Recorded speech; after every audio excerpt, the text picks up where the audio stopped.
Days after Senate Majority Leader Chuck Schumer called him an obstacle to peace, Israeli Prime Minister Benjamin Netanyahu addresses Senate Republicans.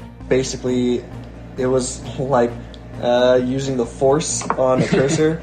And Elon Musk's Neuralink posts a video of a patient playing chess by using his thoughts. The Morning Rundown starts now. From the Straight Arrow News Studio, bringing the stories that matter to you from across the United States and around the world.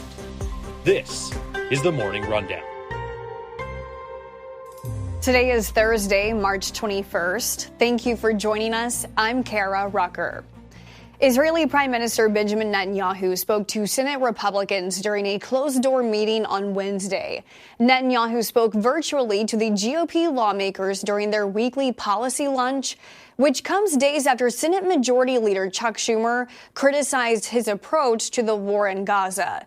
Senate Minority Leader Mitch McConnell, who was at the meeting, said the Israeli Prime Minister delivered a presentation and answered questions on the war and the remaining hostages. McConnell spoke to reporters after that meeting. I made it clear to him that it's not the business of the United States to be giving a Democratic ally advice about when to have an election or what kind of military campaign they may be conducting. We obviously have a lot in common, but it seems to me the bipartisan support for Israel seems to be cracking on the political left in this country. Netanyahu said Schumer's criticism would have no effect on his plans to continue Israel's fight to defeat Hamas and move forward with its offensive. Meanwhile, Schumer declined a similar invitation from Netanyahu to speak to Senate Democrats at their lunch meeting, saying these discussions should not happen in a partisan matter.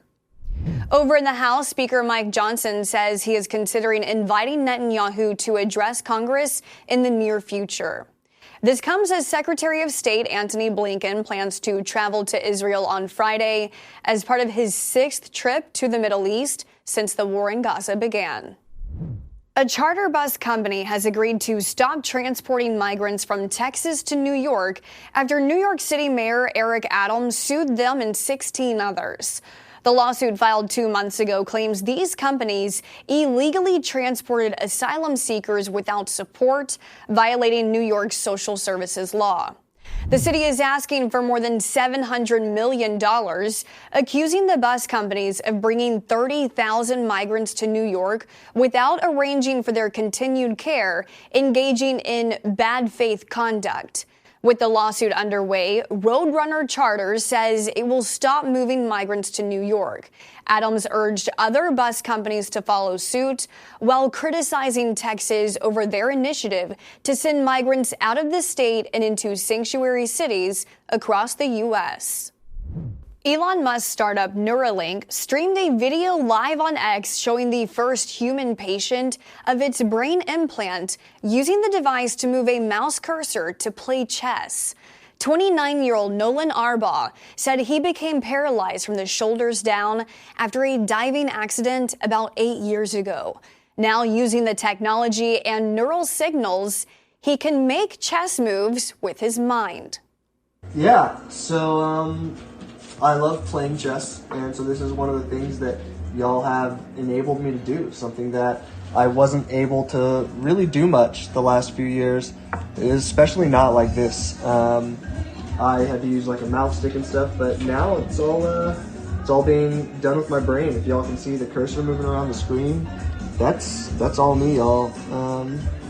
It's pretty cool, huh? Actually, can you pause the song just for the audio coming through?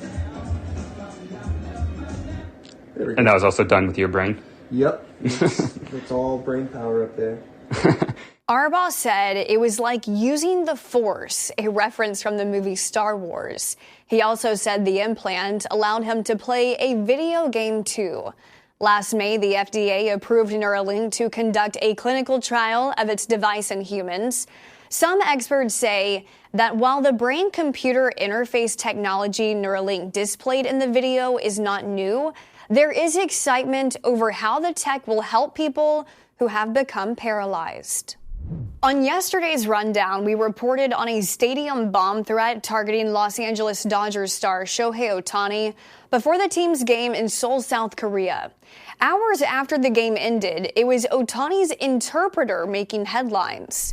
The Dodgers firing the longtime interpreter and friend of Ohtani after he was accused by Ohtani's lawyers of a massive theft allegedly tied to paying gambling debts. He is accused of stealing millions of dollars from Ohtani and placing bets with a Southern California bookmaker who is under federal investigation. In an interview with ESPN, the interpreter said Ohtani had zero involvement in betting. The Dodgers releasing a statement saying they can confirm the interpreter has been terminated, adding the organization is aware of media reports and are gathering information. The interpreter translated for Ohtani after the team's 5-2 win over the San Diego Padres on Wednesday. Wall Street is about to see the first major social media offering in years, as Reddit is set to go public today. The 19-year-old company, known for hosting online forums, priced its initial public offering at $34 a share on Wednesday, the top of its expected range, and valuing the business at $6.5 billion. This comes a few weeks after the social media site announced a partnership with Google to allow the tech giant to use its data to train AI models. The last social media site to go public was Pinterest in 2019. Finally this morning, Taylor Swift fans are known to be very passionate about their favorite pop star. And the latest proof of that, Swifties creating seismic activity. A group of scientists at Caltech and UCLA studied seismic signals at Swift's Eras Tour concert at SoFi Stadium in Inglewood, California in August of 2023. And they recently published their findings on what are being called Swift quakes. The team set up strong motion sensors at the stadium to track wavelength frequencies. And sure enough, the dancing and jumping of the 70,000-plus crowd created seismic activity.